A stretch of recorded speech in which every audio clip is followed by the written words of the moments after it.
Seigneur, nous te bénissons. Nous te rendons gloire et honneur. Merci. Merci pour ta fidélité. Merci ce matin encore, tu nous as rassemblés parce que tu as une parole pour chacun. Nous voulons ouvrir nos cœurs à ta parole et nous prions de bénir cette parole afin qu'elle puisse porter son fruit dans nos vies. Au nom puissant de Jésus-Christ. Amen. Que Dieu nous bénisse. Aujourd'hui, nous allons parler, comme je l'ai dit, de 6 types de fruits que le Seigneur attend de nous, que le Seigneur demande. Amen. On va aller rapidement, parce que c'est long. Rapidement. Et nous allons continuer toujours comme texte de base. On va prendre dans Jean 15, verset 16. On va rester dans ce chapitre. Et ce verset va beaucoup nous aider à avancer sur le sujet. Jean 15, verset 16. Je lis la parole du Seigneur. C'est Jésus qui parlait à ses disciples. Et il dit, ce n'est pas vous qui m'avez choisi, mais moi. Je vous ai choisi et je vous ai établi afin que vous alliez et que vous portiez du fruit et que votre fruit demeure. Afin que ce que vous demanderez au Père en mon nom, il vous le donne. Il vous le donne. Avant d'analyser tout à l'heure les types de fruits, on va essayer d'expliquer un peu ce verset. Alors, nous sommes, par ce verset, on comprend que nous sommes tous appelés à porter du fruit. Ce n'est pas une histoire de pasteur. Ce n'est pas une histoire de pasteur. C'est une histoire de chrétien. Et si tu es chrétien, tu dois comprendre que Dieu demande que tu portes du fruit. Amen. Donc nous sommes tous appelés à porter du fruit. Et la première raison, selon ce verset, c'est que c'est la volonté de Dieu. C'est la volonté de Dieu que tu portes du fruit. Comme on avait pris l'exemple dimanche dernier du figuier. C'était la volonté de Dieu que ce figuier-là soit un arbre fruitier. Il y a beaucoup d'arbres dans la forêt. Mais tous les arbres ne portent pas du fruit. Il y en a qui sont là pour autre chose. Il y en a dont on te sert simplement des écorces. C'est là juste pour ça. Mais quand tu es un arbre fruitier, la volonté de celui qui t'a créé, c'est que tu portes du fruit. De la même façon, quand nous sommes chrétiens, c'est la volonté de Dieu également que nous portons du fruit dans sa maison. Amen. Donc la première raison, c'est que c'est la volonté de Dieu. Deuxièmement, c'est que Dieu, en nous choisissant, il nous a jugés capables de porter ce fruit. C'est parce que Dieu sait que tu peux porter ce fruit. C'est parce qu'il sait que ta vie peut être différente qu'il t'a choisi. Qu'il t'a jugé capable. Qu'il t'a choisi. Et en plus, il nous a donné les moyens de porter le fruit. Rappelez-vous, j'ai dit dimanche passé que c'était une œuvre du Saint-Esprit.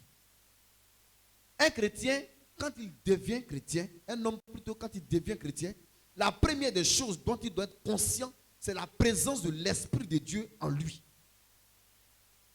Donc si tu sais que tu as l'Esprit de Dieu en toi, c'est cet esprit-là qui te rend capable de faire ce que Dieu te demande de faire. Amen. Ça te rend différent de quelqu'un qui est charnel, de quelqu'un qui est dans le monde, de quelqu'un qui est incroyant et qui ne connaît pas Jésus. C'est ça qui nous rend différents, la présence du Saint-Esprit. Gloire à Dieu. Troisième raison, c'est que le Seigneur attend un fruit qui demeure, selon la parole que nous avons lue tout à l'heure. Un fruit qui demeure. Si vous voulez en d'autres mots, un fruit qui soit durable ou qui soit permanent. Ça veut dire que qui peut aller jusqu'au bout, qui n'a pas de temps, qui n'a pas de limite dans le temps, mais un fruit qu'on peut continuer à apprécier, qu'on peut continuer à regarder et qui se multiplie, qui se reproduit avec le temps. Donc quelque chose qui est durable. Qui est durable. C'est pourquoi je disais dimanche passé que dans l'église, on ne peut pas vivre avec des apparences. Parce que tôt ou tard, ce que tu es sera révélé. De même que ton fruit aussi va aller jusqu'au bout et va demeurer. De même si ce n'est pas un bon fruit, tôt ou tard, le temps va révéler la qualité de ce fruit. Amen. Et le Seigneur nous demande de porter des fruits, ou bien un fruit qui soit durable et permanent. Ça veut dire qu'il y a une valeur éternelle et qui est précieux devant Dieu. Qu'est-ce que je peux faire en tant que chrétien qui va continuer de plaire à Dieu pendant que je suis chrétien et qui soit éternel, qui ait une valeur éternelle, qui même si demain je ne suis pas là, va continuer de parler à ma faveur. Tout à l'heure, on va venir dans les détails. Pour le moment, je suis en train de vous donner un peu quelques notions par rapport à cela. Amen. Donc nous comprenons que toute action qu'un enfant de Dieu ou un chrétien pose, ça doit être fait d'abord, premièrement pour plaire à Dieu, mais parce que nous devons le faire aussi avec une perspective éternelle. Quand demain je ne suis pas là, on doit continuer de voir ce fruit-là se perpétuer. Alléluia. Nous sommes là, on dit EPV, mais EPV a un père. C'est vrai ou c'est faux? Oui. Le pasteur Alagna, un jour, a accepté de donner sa vie à Jésus. Et aujourd'hui, on voit le fruit. Nous sommes tous le fruit de son ministère. C'est vrai ou c'est faux? Oui. Et ce fruit-là a produit des pasteurs, des évangélistes, des prophètes, des apôtres, comme lui-même il est apôtre. Et aujourd'hui, nous ne sommes pas simplement 100 ou 200 personnes ici, mais au-delà même de l'église de Yopougon, on a d'autres communautés ailleurs où il y a des frères qui se reconnaissent dans ce ministère. Amen.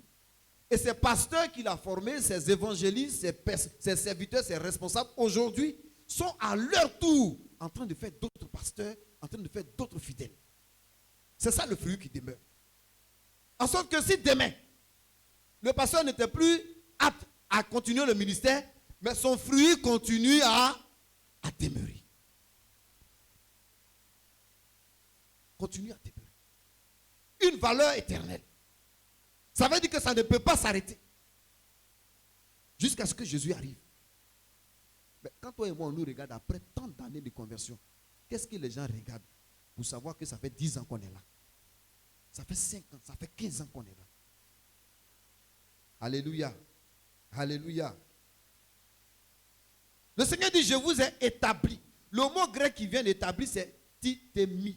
Ça veut dire porter, mettre, placer. Ça veut dire destiner. Ça veut dire que Jésus nous a destinés. Nous sommes destinés à porter du fruit.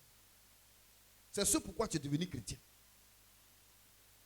Donc le rôle de spectateur que nous avons parfois à l'église, ça n'a pas son temps. Ça n'a pas son sens. Le fait de venir et puis s'asseoir, finir dimanche et puis aller à la maison, ça n'a pas son sens. Je suis là, c'est vrai. Ça fait 2 ans, ça fait 1 an, ça fait 3 ans. J'ai été baptisé, confirmé, infirmé.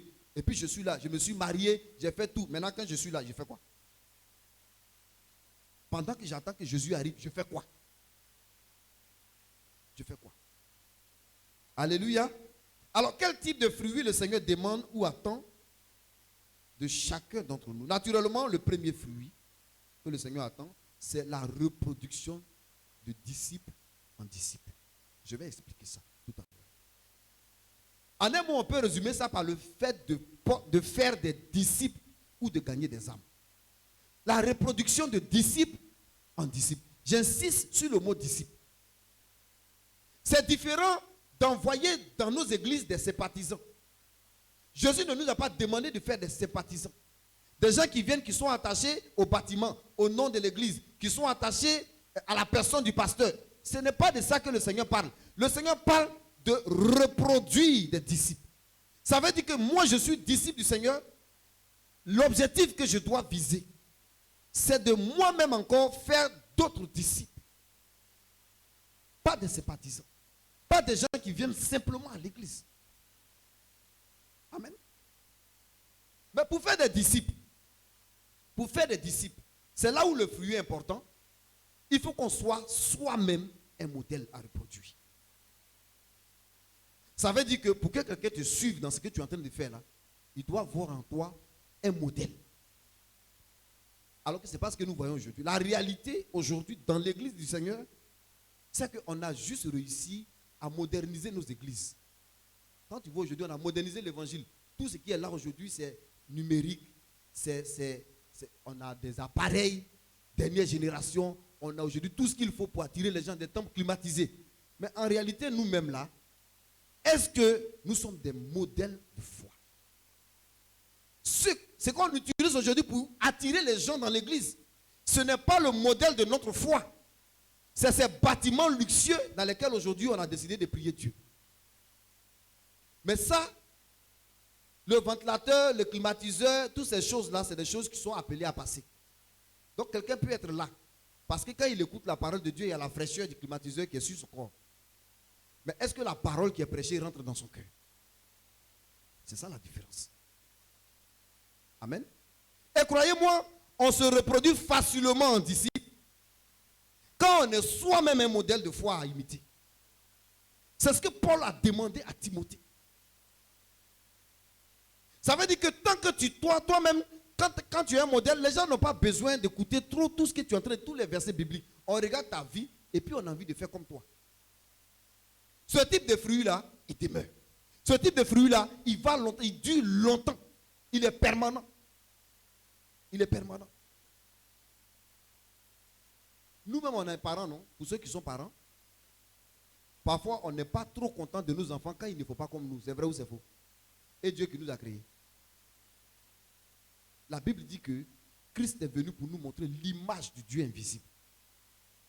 Donc si Christ est notre modèle, nous sommes déjà en train d'étendre vers la perfection de Dieu. On doit regarder comment Jésus a marché, comment il a vécu, comment il a servi, quels sont les fruits qu'il a portés. Il a eu 3 ans pour faire 12 disciples avec lesquels il a travaillé. Et aujourd'hui, nous sommes le fruit de leur travail. Quand on peut lire la Bible aujourd'hui, c'est parce que Jésus a touché quelqu'un. Et 2000 ans après, son fruit continue de demeurer. Alléluia. Dans 2 Timothée 2, verset 2, Paul dit à Timothée, et ce que tu as entendu de moi en présence de beaucoup de témoins, confie-le à des hommes fidèles, qui soient capables de l'enseigner aussi à d'autres. Qui soient capables de l'enseigner aussi à d'autres. Paul parle ici de la transmission des valeurs morales et spirituelles que lui-même a reçues. Je donne tel que j'ai reçu. Ce que tu as entendu de moi, devant plusieurs témoins, toi à ton tour, transmets-le à d'autres personnes qui soient fidèles et capables de faire de même. La chaîne ne doit pas être rompue. Donc si tu crois que tu as reçu quelque chose du pasteur Alagnan, si tu crois que tu as reçu quelque chose du pasteur Kake, si tu crois que tu as reçu quelque chose du pasteur Maïlé ou un autre pasteur DPV, ton devoir, c'est de reproduire ce que tu as reçu en d'autres personnes. Nous, on est là, on peut passer demain. Et puis, ce n'est pas sûr qu'après 10 ans, on ait encore cette même fièvre-là de servir Jésus. Mais si on n'a pas réussi à se reproduire, si d'autres personnes n'ont pas trouvé en nous un modèle à imiter, c'est que le ministère dans lequel nous avons été depuis 10 ans, 15 ans, 20 ans, là, c'est en vain que nous avons travaillé. C'est en vain. Alléluia. Alléluia. Donc nous devons amener les autres à imiter notre foi. Et la meilleure manière de porter du fruit, c'est le témoignage de ta propre vie. Le témoignage de ta propre vie. Comme un modèle à imiter. Dans Philippiens 3, le verset 17, soyez tous mes imitateurs, frères, et portez les regards sur ceux qui marchent selon le modèle que vous avez en nous. Portez les regards. Bon, malheureusement, à l'église, les gens regardent toujours ce qui est mauvais. Il faut regarder, la Bible dit de porter tes regards sur le modèle. Pas sur ce qui est mauvais. Ce qui est bon là, ça doit t'attirer. Donc, ne regardez pas toujours le mauvais côté du pasteur. Ce qui est bon en lui que tu peux prendre pour servir Dieu là, il faut prendre ça. Alléluia. Portez les regards sur ceux qui marchent selon le modèle que vous avez en nous. Que vous avez en nous. Acte 26, verset 17.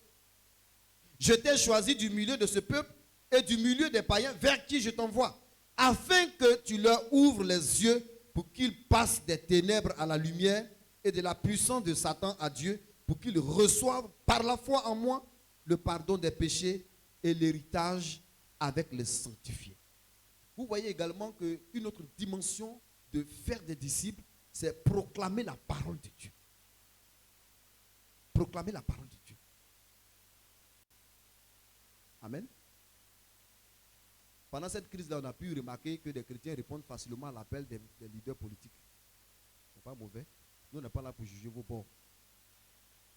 Mais je suis conscient pour savoir que depuis 6 ans que je suis ici, là, à chaque fois qu'on lance évangélisation, souvent on se retrouve à 3, 10, 4. Ça dépend de où est ton intérêt. Amen. Mais la Bible nous dit ici que nous avons pour devoir de proclamer la parole de Dieu. Et ce n'est pas partout que Dieu nous envoie. Il dit, il envoie Paul au milieu des païens, là où il a tiré, au milieu de ceux avec qui tu as vécu. Ils ont envie de voir ce que Christ a fait dans ta vie pour eux-mêmes reproduire ta foi dans leur propre vie. Gloire à Dieu. C'est important. C'est important. Un autre aspect important, c'est d'être nous-mêmes aussi des agents de paix et de réconciliation. La Bible dit dans 2 Corinthiens 5, quand tu lis à partir du verset 19-20, la Bible dit que nous avons reçu ce ministère de réconcilier les gens.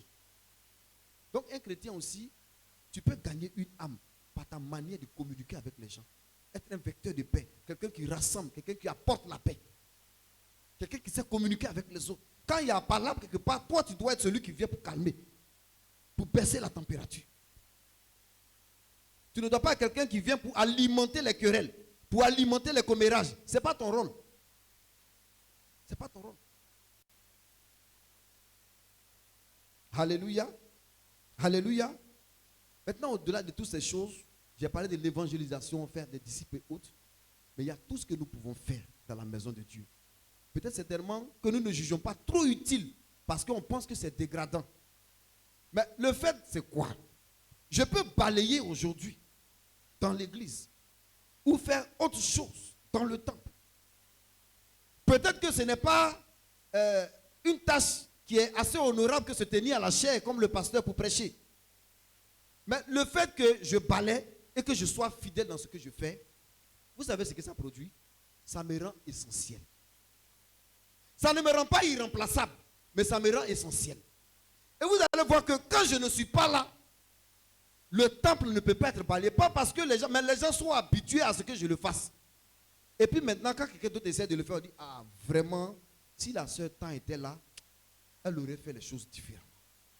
Si le frère là était là, ça aurait été différent.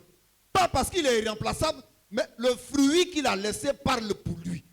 C'était insignifiant, c'était dégradant, mais il faisait ça bien, il faisait ça avec tout son cœur. Le fait de faire ça comme ça là, ça fait que tu marques la conscience collective. Moi, je ne sais pas danser. Mais quand je regarde Mme Boignon, je suis content. Amen. Tu la vois, tu la regardes et puis tu sens qu'elle aime ça quoi. Et puis, c'est ce qu'elle peut apporter. Elle nous égaye pendant les louanges. On a senti l'absence de Mme Boignon pendant les quelques semaines de maladie. On sait qu'elles étaient deux ici. Il y avait Mme Bléry, que je salue. Et puis, il y avait Mme Boignon. Mme Bléry est partie. Mme Boignon est restée. Puis, Mme Boignon est malade. Amen. Et donc, c'est vrai, les autres viennent se débrouiller. Mais elle, quand je la regarde particulièrement, vous avez vu tout à l'heure ce qui s'est passé. Amen. Elle a une particularité qu'elle met au niveau de l'église. Et quand nous on regarde ça, on est content. Parce que ça permet de louer Dieu avec joie, avec gaieté. C'est des choses insignifiantes dont je suis en train de parler. Mais pour dire que par rapport à tout ce que nous faisons à l'église, même ce qu'on pense que les autres ne remarquent pas, c'est important. C'est important. Ce que Dieu demande de nous, c'est que nous puissions le faire avec fidélité et le faire bien. Et le faire bien. Tu n'as pas besoin que les gens t'assistent, que les gens te regardent. Si Dieu te met à cœur de faire quelque chose, c'est ta manière de porter du fruit dans sa maison. Et croyez-moi, les meilleurs fruits sont ceux qui sont portés ou qui arrivent dans la discrétion, dans l'anonymat. Les gens ne savent pas qui a fait, mais quand tu viens, tu as fini, tu t'en vas. Dieu aime ça.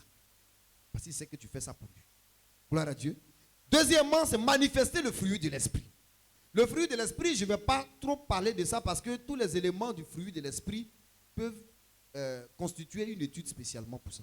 On ne va pas rentrer dedans. Amen. Mais simplement pour dire que quand on prend Galates 5, verset 22, où on retrouve le fruit de l'esprit, la Bible dit que c'est l'amour, la joie, la paix, la patience, la bonté, la bénignité, la fidélité, la douceur, la tempérance. On voit que c'est un ensemble de vertus spirituelles, morales que nous devons apprendre à développer. Quand tu deviens chrétien, tu ne viens pas d'abord à être tout ça. On suppose que toutes ces choses-là n'existent pas en toi. Tu n'es pas capable de vivre dans ces choses, dans l'amour, dans la fidélité, dans la douceur. Tu n'as pas ça en toi parce que tu es un homme charnel, d'abord, qui vient à Dieu. Gloire à Dieu. Mais tu vas voir qu'à la longue, là, c'est ces choses-là, ces valeurs-là, qui vont nous permettre de reconnaître la transformation qui s'est passée dans ta vie. Amen. C'est ça. Donc c'est le rôle du fruit de l'esprit. Et toi et moi, nous devons manifester cela chaque jour dans notre vie. On doit apprendre à développer. Il y en a pour qui ce n'est pas peut-être accentué ou bien développé. On doit travailler en cela. Si je sais que je n'ai pas beaucoup de douceur en moi, je dois travailler pour avoir plus de douceur. Si je sais que je suis trop emporté par la colère, je dois travailler à ce que je sois tempérant dans mes réactions. Ça, ce n'est pas des choses qu'un homme normal réussit à développer dans sa vie. Mais quand on devient chrétien, avec le secours, avec le soutien de l'Esprit de Dieu, on met tout cela devant le Seigneur. Seigneur, je suis en train de lutter avec la colère. Moi, j'ai lutté avec la colère pendant des années, jusqu'à ce que le Seigneur m'en délivre. Aujourd'hui, bon, je peux peut-être, mais sans me mettre en colère. Amen. Voilà. Parce que je sais que ce n'est pas bon. Et puis quand je sais que je vais arriver là-bas, là, je commence déjà à demander pardon à Dieu. Ou bien à commencer déjà à baisser le ton parce que je me connais. Gloire à Dieu.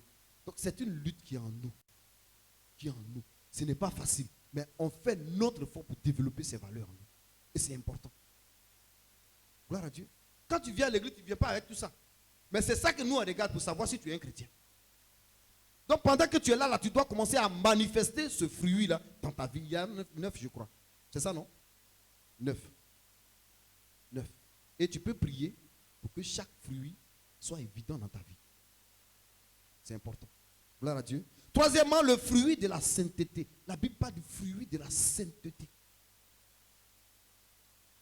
Le chrétien, ce que Dieu demande de toi là, c'est le fruit de la sainteté.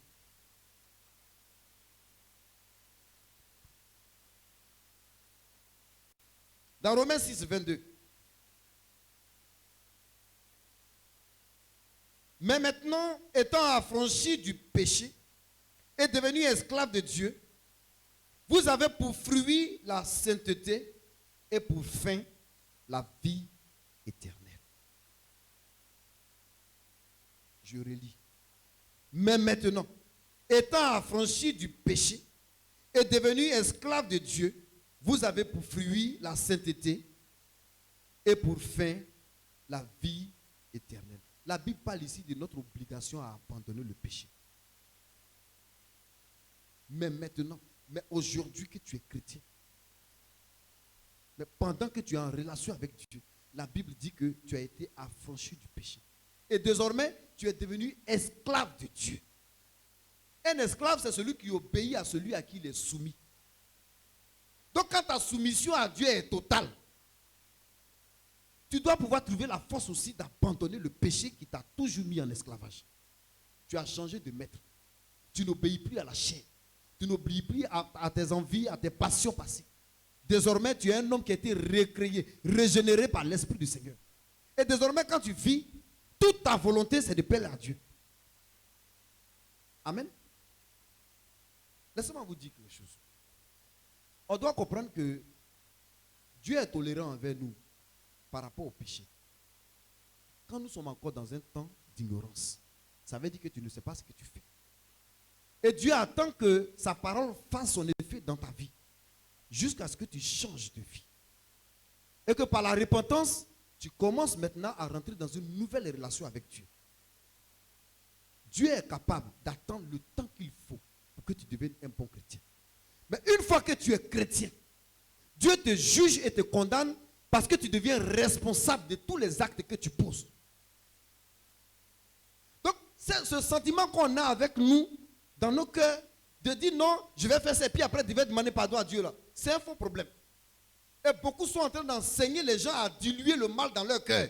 On te dit aujourd'hui non, Jésus a déjà fait tout, tu peux faire ça et puis il n'y a rien. Il n'y a pas rien. Il n'y a pas rien. Gloire à Dieu.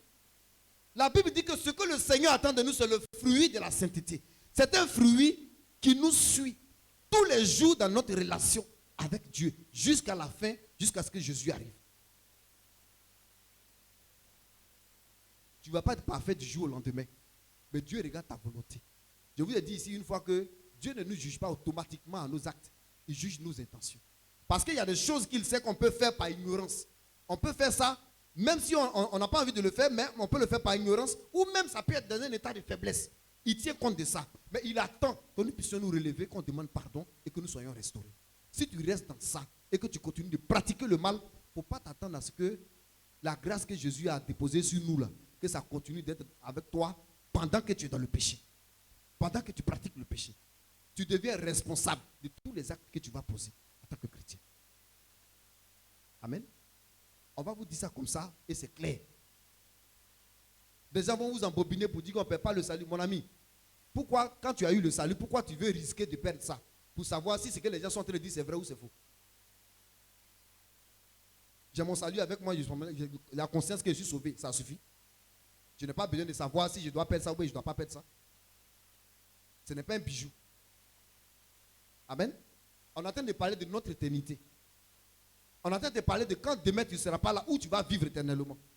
Je pense que ça doit avoir du prix à nos yeux, que n'importe quoi. Faisons attention au type d'enseignement que nous écoutons. Amen. Le diable est là, il est en train de travailler. Et il n'est plus dehors, il est dans l'église. Il est dans l'église. Parce qu'il veut amener les chrétiens à être légers dans leur foi. À être relax vis-à-vis du péché. À laisser dans leur cœur des choses pénétrer. Parce qu'il veut les mettre en mal dans leur relation avec Dieu. C'est son objectif. Et à la fin, il veut nous perdre. Donc si tu n'as pas compris ça et puis tu commences à écouter des choses qui vont t'amener à vivre mal, pour te dire que tôt ou tard, là, si tu ne te répands pas, tu vas aller en enfer. Tu vas aller en enfer. Amen. Si c'était aussi facile que ça, on n'allait pas, la Bible n'allait pas nous dire qu'il y a des gens qui vont rester et puis d'autres vont partir. Que Dieu nous bénisse. Que Dieu nous bénisse. Quatrièmement, la Bible parle du fruit de la justice.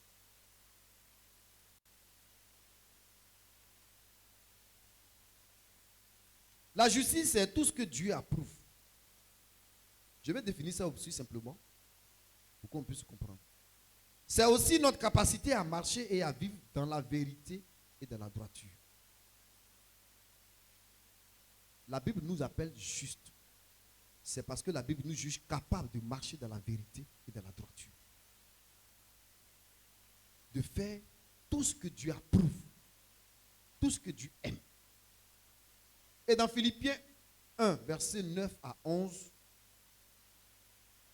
et ce que je demande dans mes prières, c'est que votre amour augmente de plus en plus en connaissance et en pleine intelligence pour le discernement des choses les meilleures, afin que vous soyez purs et irréprochables pour le jour de Christ, remplis du fruit de justice qui est par Jésus-Christ à la gloire et à la louange de Dieu. Donc celui qui est rempli du fruit de justice, c'est quelqu'un qui ne pourra jamais trahir ses convictions en tant que chrétien. C'est quelqu'un qui est équilibré dans ses jugements. Quand il voit quelque chose, il sait apprécier ça. Pas comme les hommes. Les hommes apprécient parfois les choses avec émotion. C'est qu'on voit là, comme notre émotion est touchée, on réagit. Celui qui réagit avec le fruit de justice, il commence à voir les choses, il les analyse, il les apprécie comme Dieu les voit. Il n'a pas de parti pris. Il est équilibré dans son jugement. L'homme n'est pas capable de marcher comme ça. Alléluia. L'homme marche aujourd'hui selon sa sensibilité, selon ses émotions. Et voilà pourquoi aujourd'hui on a des problèmes. On a des problèmes. Amen. J'ai assisté un jour à un procès. Et ce qu'il en ressort, c'est que le droit n'a pas été dit, comme on dit, dans leur milieu. Mais simplement, celui qui avait été condamné, ou bien qui était coupable, a été relaxé parce qu'il avait une relation. Ça, c'est la justice des hommes. La Bible dit que notre Dieu, on dit que son trône est établi sur l'équité et sur la justice. Donc, quand Dieu te juge, lui-même il te juge là, tu sais que il te fait comprendre que ce que tu as fait là, c'est mauvais. Et il te fait comprendre ça parce que tu as le sentiment que tu as été bien jugé parce que toi-même, tu as vu que tu as commis l'erreur. Amen. C'est pourquoi un chrétien, quand tu vis normalement, il n'y a pas de problème. Mais quand tu sais que tu as fait quelque chose de mal, il y a en toi ce sentiment d'avoir offensé Dieu. La culpabilité. Gloire à Dieu. Donc, nous avons une conscience de justice vis-à-vis de Dieu. On doit savoir. Dans tout ce que nous faisons, on doit être conduit par ça. L'injustice vient pour renverser l'injustice. Ça renverse le fondement divin. Donc, quand il y a lieu de juger quelque part, il y a lieu de trancher, il y a lieu d'apprécier, et puis toi, tu fais ça mal, tu es en train de renverser le fondement que Dieu a établi. Et croyez-moi, tous ceux qui jugent mal seront eux-mêmes mal jugés un jour. C'est pourquoi toi et moi, là, on ne doit pas porter n'importe quel jugement sur les gens. Amen. Tant que tu n'as pas une saine appréciation des choses qui se passent autour de toi, il faut t'aider. Gloire à Dieu. Il faut t'aider. Donc, c'est une personne qui a fait le choix pour toujours, le choix de vivre uniquement pour pratiquer le bien. On l'appelle le juste. Et la Bible dit que nous devons porter le fruit de la justice. Le fruit de ce qui est bien. Dans d'autres domaines, la Bible nous dit de ne jamais nous lasser de faire le bien. Ça veut dire que je ne dois pas être dans l'injustice ou bien pratiquer l'injustice parce que j'ai subi moi-même de l'injustice. Non. Rappelez-vous, le Seigneur dit, à moi la rétribution. Comme on dit à Yepougon, je laisse pour moi à Dieu. Amen. Il faut laisser pour toi à Dieu. Il faut laisser pour toi à Dieu. Gloire à Dieu. Mais c'est pour dire que le fait que nous soyons chrétiens, tout ce que nous faisons doit être conduit par un esprit de justice. Amen. Je dois tout faire pour ne pas être dans le faux. Je dois tout faire pour ne pas être dans la compromission. Je dois tout faire pour ne pas aller dans la corruption. Beaucoup se laissent trahir par ce que les gens font autour de nous. On dit, ah, mais tout le monde fait ça. Non, tout le monde le fait, mais toi, tu n'es pas tout le monde. Toi, tu as été choisi, tu as été mis à part pour adorer Dieu. Gloire à Dieu. Donc, ta vie là, ce n'est pas une vie de la corruption. Ta vie, c'est une vie de la justice. Tu dois te serrer pour vivre normalement comme un bon chrétien, un enfant de Dieu. Refuser quand il faut refuser. Accepter quand tu penses que c'est bon devant Dieu. Même si parfois, ça ne va pas dans tes intérêts. Amen. Et c'est important. C'est important. Que Dieu te bénisse. L'avant-dernier point, la Bible parle du fruit de la sagesse. Ah, la sagesse. Vous savez, on n'entend pas ici de la sagesse qui vient de Dieu. La sagesse ne vient pas forcément avec l'âge. Amen. La sagesse dont nous sommes en train de parler ici, ça ne vient pas forcément avec l'âge. Ce n'est pas tous ceux qui sont âgés qui sont forcément sages. Et ça, je sais que vous avez déjà vérifié ça autour de vous. Nous parlons ici de la sagesse de Dieu. Cette sagesse-là, elle te rend sobre. Elle te rend modéré, tu es équilibré. Et puis, ça te donne une discipline de vie. C'est ce qu'on appelle la sagesse. Désormais, tu ne réponds plus n'importe comment. Tu ne parles plus n'importe comment. Tout ce que tu fais est mesuré.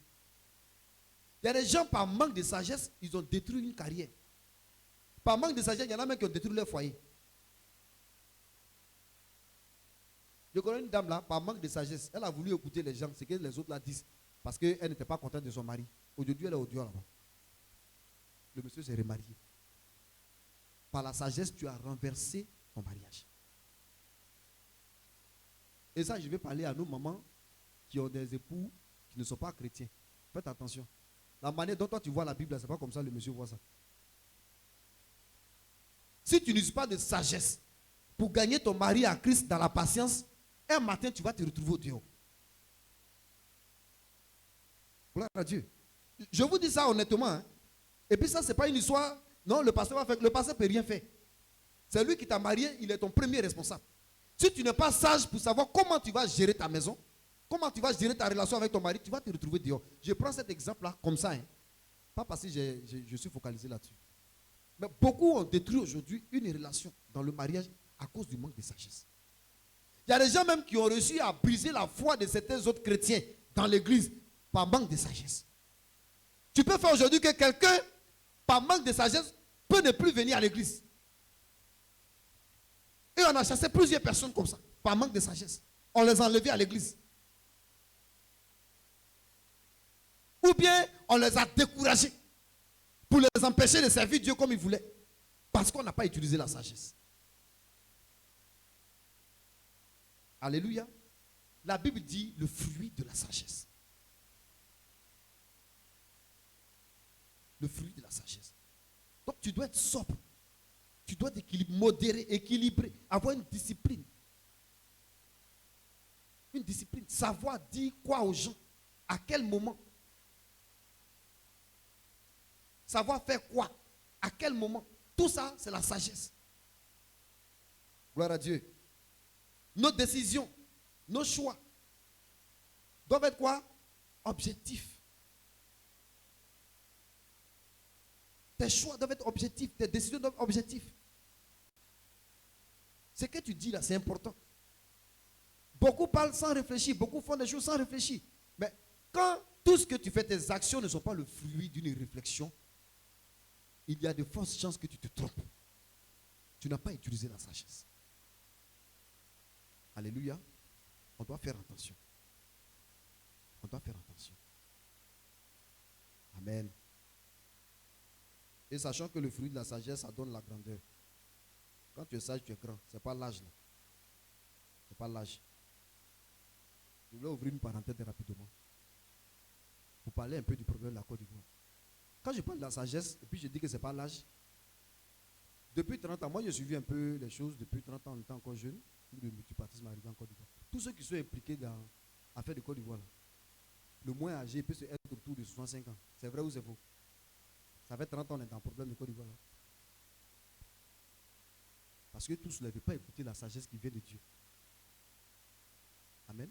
Quand les pasteurs parlent, avant, on donne les messages, on donne les prophéties, c'est des avertissements que le Seigneur donne. Mais quand vous ne voulez pas écouter, et que vous faites ce que vous avez à faire, là, le résultat, là, c'est dans quoi on est. Là. Et puis après, maintenant, on s'assoit et puis on fait les bilans des morts. On compte qui a tué quoi, qui a fait quoi, et puis on veut diminuer. Mais le Seigneur, il va juger chacun selon ses œuvres. Alléluia. Voilà, quand on parle, on dit on fait politique aujourd'hui, on va faire politique. La raison pour laquelle je le dis avec colère. Pourquoi? Parce que quand les gens finissent de détruire les gens avec leurs paroles qui manquent de sagesse, c'est à l'église ici on reconstruit les gens. On leur apprend à vivre. On leur apprend à trouver goût à la vie. À l'église, on fait une thérapie des gens qui eux-mêmes ils ont détruit avec leurs décisions. Pourquoi? Parce qu'ils ne se sont pas assis pour réfléchir, pour voir qu'est-ce qu'il faut faire. Gloire à Dieu. Faisons attention. Moi, je devais faire la politique. Je sais pourquoi Jésus m'a levé. Maintenant, je sais pourquoi Jésus m'a levé là-bas. Je sais. Gloire à Dieu. Et ça me donne l'occasion de finir.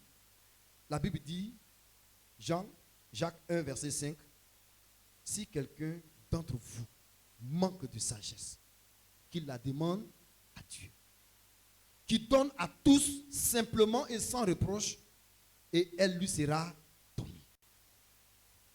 Et Jacques 3, verset 17, la sagesse d'en haut est premièrement pure, ensuite pacifique, modérée, conciliante, pleine de miséricorde et de bons fruits. Exemple de duplicité, d'hypocrisie. Voici la sagesse de Dieu. Voici la sagesse. Le dernier élément, la Bible parle du fruit de nos lèvres.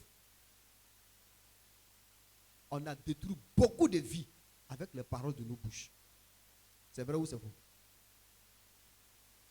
On a détruit les gens. Détruit les gens. Et donc, les vies, on peut détruire des vies avec des paroles de haine qui sortent de nous. Des paroles de méchanceté, des préjugés, le mensonge. Et dernièrement, on a vu un type de personnes sur les réseaux sociaux. Il y a des gens qui font leurs vidéos. Et puis ils sont quelque part là-bas, ils sont assis derrière leur écran. Puis ils lancent la vidéo. Likez, likez, likez. Partagez la vidéo, partagez. Il va dire quelque chose de haineux. Tout ça, c'est pour comporter des méchancetés, pour utiliser les gens à aller descendre dans les rues pour s'affronter. Et tu es assis quelque part là-bas, puis tu pousses les gens à la haine. La Bible appelle ces gens des personnes des insensés. Amen. Ce n'est pas des paroles qui doivent venir des chrétiens ou bien des enfants de Dieu. Tout ce que nous disons, la Bible dit que la vie et la mort sont quoi? Au pouvoir de notre langue. Ça veut dire que ce que tu dis là, ça peut donner la mort comme ça peut donner la vie. Partagez, partagez, partagez. Partagez la vidéo. Partagez la vidéo. Tu veux que nous on mette des cœurs sur ta haine, qu'on mette des cœurs, qu'on consolide toi ta manière de juger les gens, qu'on amène les gens à l'abattoir, qu'on amène les gens à la rue et puis ils vont se faire tuer. Parce que toi tu n'es pas content. Mais la Bible t'appelle insensé. Et parce que tu es insensé, tous ces morts-là, Dieu va mettre ça sur ton compte. Parce que tu es un vecteur de haine. Amen. Je vous dis que c'est devenu un problème. Chacun vient, chacun fait sa vidéo. Chacun dit ce qu'il a envie de dire. Mais ils oublient que les gens, quand ils finissent de parler, les gens descendent effectivement dans les rues. Et ils se font tuer. Des responsables, des gens que nous on honore dans cet état-là, ils s'asseyent, ils font des choses, des conférences où ils sont assis et puis ils envoient les gens à la haine, à s'affronter. Et puis quand on finit, on compte maintenant et puis ils ne sont pas d'accord sur le nombre de ceux qui sont tués. Non, il y en a qui disent 3, d'autres disent 40. Mais que ce soit 3 morts là, ce n'est pas 3. 3 morts là, ce n'est pas mort. Que ce soit 3 ou que ce soit 10, c'est des gens qui sont morts. On n'a pas le temps de faire des choses et puis on utilise des paroles de haine pour amener les gens à faire tout ce qu'on veut et puis après on s'assoit et puis on voit qui a tort, qui a raison. Mais on cherche le coupable, mais on ne cherche pas les responsables. Gloire à Dieu. On ne peut pas chercher des coupables. Avant d'avoir la culpabilité là, il faut d'abord voir la responsabilité de chacun. Dieu ne va pas d'abord juger les coupables, il va juger les responsables. Gloire à Dieu. Laissez-moi, je vais parler.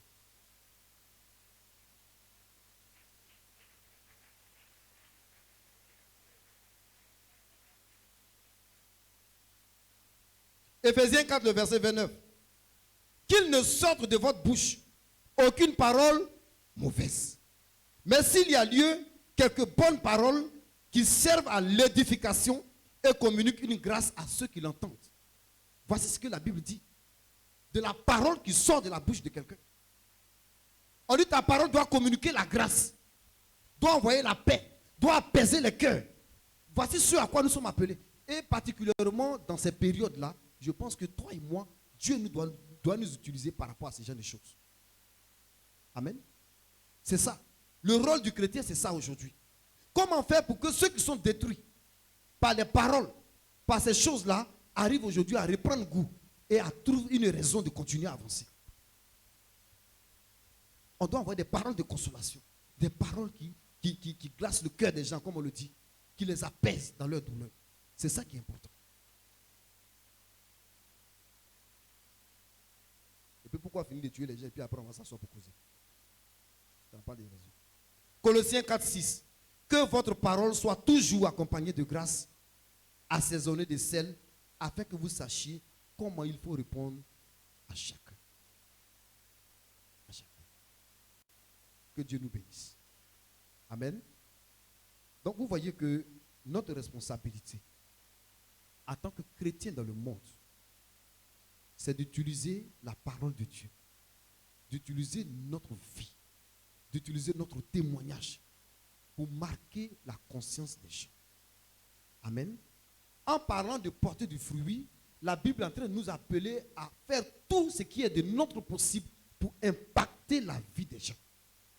Qu'est-ce que tu peux faire pour apporter un plus à la vie des gens? Qu'est-ce que tu peux faire pour apporter un plus dans la maison de Dieu? Qu'est-ce que tu peux faire pour apporter un plus dans le royaume du Seigneur? Je pense que c'est ce à quoi nous sommes appelés.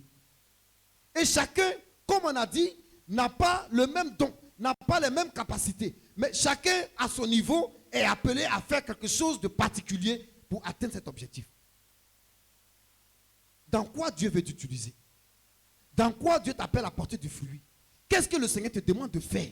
Quel est ton apport? Quel est ce que toi tu peux faire pour que les choses avancent? C'est de ça qu'il s'agit. Et chacun d'entre nous est appelé à cela. Gloire à Dieu. Est appelé à cela. Et je vais vous le demander vraiment de prier. Aujourd'hui, on est en train de s'affronter dans les communautés, machin, tout. Prions pour que cette crise-là ne débouche jamais sur l'aspect religieux. Prions. Amen. Je vous le dis sincèrement, prions pour qu'on n'arrive jamais là-bas. À ce niveau-là encore, on peut calmer beaucoup de choses. Mais religieux, là, c'est pas bon. C'est pas bon. Que Dieu nous bénisse. Donc, quand tu es devant quelqu'un, il faut savoir comment tu vas parler pour ne pas réveiller en lui ses sentiments. Gloire à Dieu. Je prie que le Seigneur te donne de porter du fruit dans sa maison. Je prie que le Seigneur te donne de porter du fruit partout là où tu es. Dans ta famille. Que les gens regardent ta manière de vivre pour aimer Jésus. Que les gens regardent ta manière de vivre pour venir à l'église. Que les gens regardent ta manière de faire les choses pour avoir envie de servir Dieu. C'est ça qui est le plus important. Amen. Et quand tu vas le faire, tu vas voir qu'au fur et à mesure, il y aura des gens derrière toi. Tu n'as pas besoin de les évangéliser. Ma soeur, aujourd'hui, là, où tu vas, là, je vais te suivre là-bas. Mon frère, aujourd'hui, là, vraiment, la soeur, là, depuis qu'elle est mariée, depuis qu'elle va à l'église, vraiment, son comportement dans le quartier a changé. Moi aussi, je vais aller là où elle va, là. C'est une manière pour nous de répandre l'évangile. Amen. Le bon évangile, c'est ce que tu es capable de transmettre par ta propre vie. Ce n'est pas récitation des versets comme on a envie de faire ici. Gloire à Dieu. Que Dieu nous bénisse et que sa grâce repose sur nos vies au nom de Jésus. On peut acclamer le Seigneur.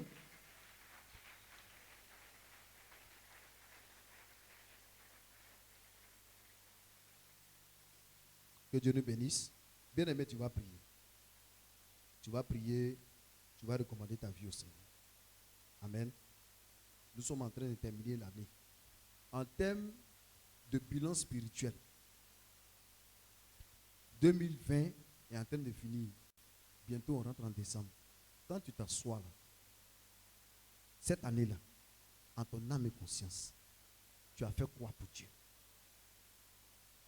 Amen. Tu as fait quoi?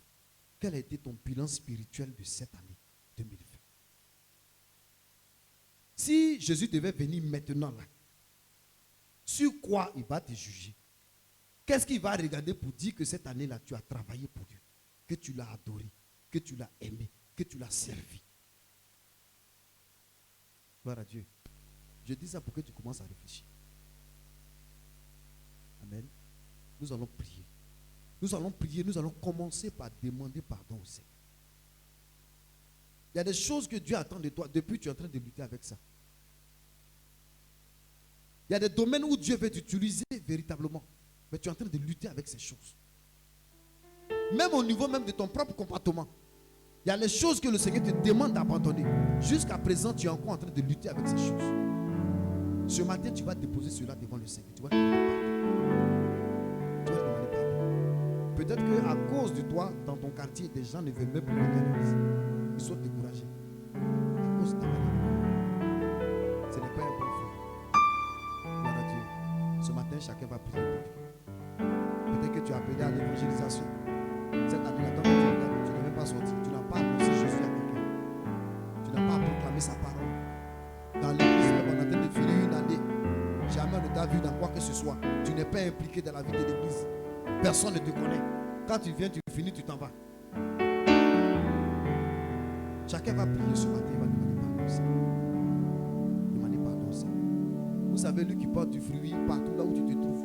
Même si tu n'es pas dans l'église où tu t'es baptisé. Mais quand tu arrives quelque part, tu ne peux pas croiser les mains. Tu veux tout faire pour être impliqué dans la vie de l'église. C'est quelqu'un qui a compris qu'il doit servir Dieu. Amen. Tu chantais ailleurs, quand tu viens, tu dois chanter. Tu étais dans le groupe de intercession ailleurs, quand tu viens ici, là, tu dois nous signaler ça pour qu'on puisse te donner des sujets de prière. Tu évangélisais là-bas, quand tu viens, depuis que tu es venu, tu ne peux plus évangéliser. Amen. C'est de ça qu'il s'agit. On va prier. Élevons la voix et prions le Seigneur. Prions le Seigneur. Prions le Seigneur. Prions le Seigneur. Prions le Seigneur. Demandons-lui pardon.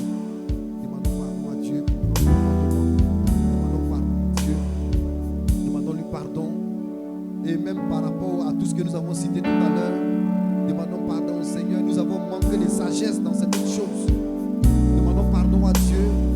Parfois, nos paroles ont blessé des gens. Nos paroles ont incité à la haine, aux querelles. Nos paroles ont incité à la vengeance. Demandons pardon à Dieu. Demandons pardon à Dieu parce que nous avons manqué du fruit de la sainteté. Regarde, ta vie est devenue bizarre. Tu es chrétien, mais on ne te reconnaît plus. C'est quand tu viens à l'église, nous on sait que tu es notre frère. Mais en réalité, tu as une double vie. Demande pardon à Dieu ce matin parce que tu n'as pas en toi le fruit de la sainteté. Demande pardon à Dieu parce que tu n'as pas en toi le fruit de la justice. Depuis un moment, tu n'arrives pas à vivre normalement, à faire ce qui est bien devant le Seigneur. Demande pardon à Dieu. Demande pardon à Dieu ce matin. Demande pardon à Dieu ce matin. Tu as manqué de sagesse. Demande pardon à Dieu ce matin pour les paroles que tu as eu à prononcer, qui ont créé des frustrations, des blessures, des paroles de méchanceté, de haine. Demande pardon à Dieu pour toutes les attitudes que tu as eues, que ce soit dans ton foyer, dans ta famille, que ce soit à l'église. Demande pardon au Seigneur ce matin. Oh, merci pour ta fidélité. Merci pour ta grâce. Merci. Bénissons ton nom, éternel Dieu. Bénissons ton nom parce que ce matin encore, tu nous conduis, Seigneur, dans les profondeurs de ta parole. Merci ce matin parce que tu nous aides à sortir, éternel notre Dieu, de tout ce que nous avons emmagasiné en nous, éternel mon Dieu, tout ce qui est répréhensible devant toi, Seigneur.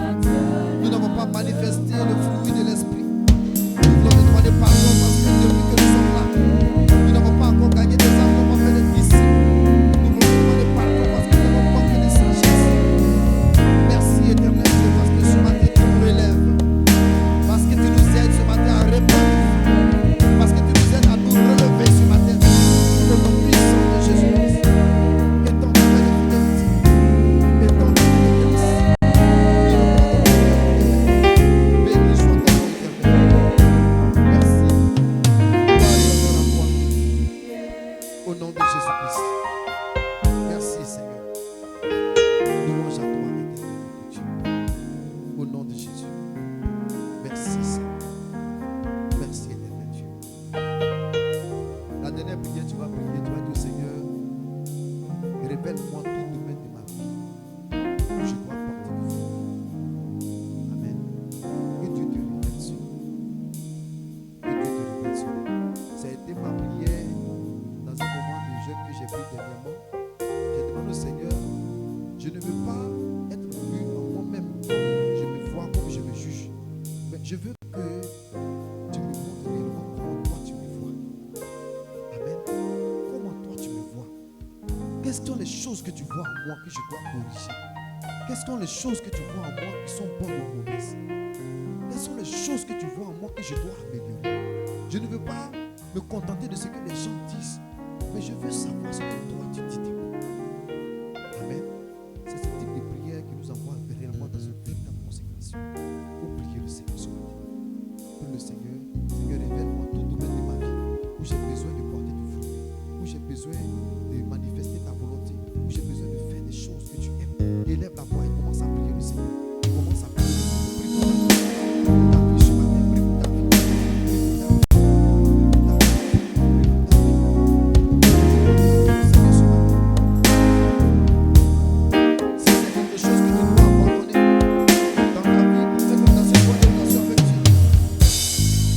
Quelque chose que tu dois améliorer, demande au Seigneur ce matin d'ouvrir tes yeux. D'ouvrir tes yeux. Seigneur, merci pour ta grâce. Nous voulons recommander nos prières pour tes mains. Nous prions, Seigneur, de nous aider à porter du fruit.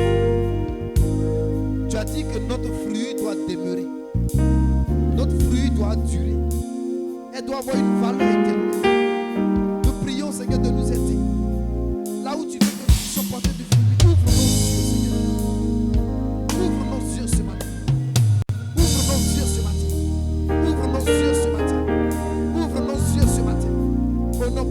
Jésus-Christ. Merci Seigneur pour ta grâce. Gloire et honneur à toi. Jésus-Christ de Nazareth. Amen. Que Dieu nous bénisse et que sa grâce soit sur nos vies.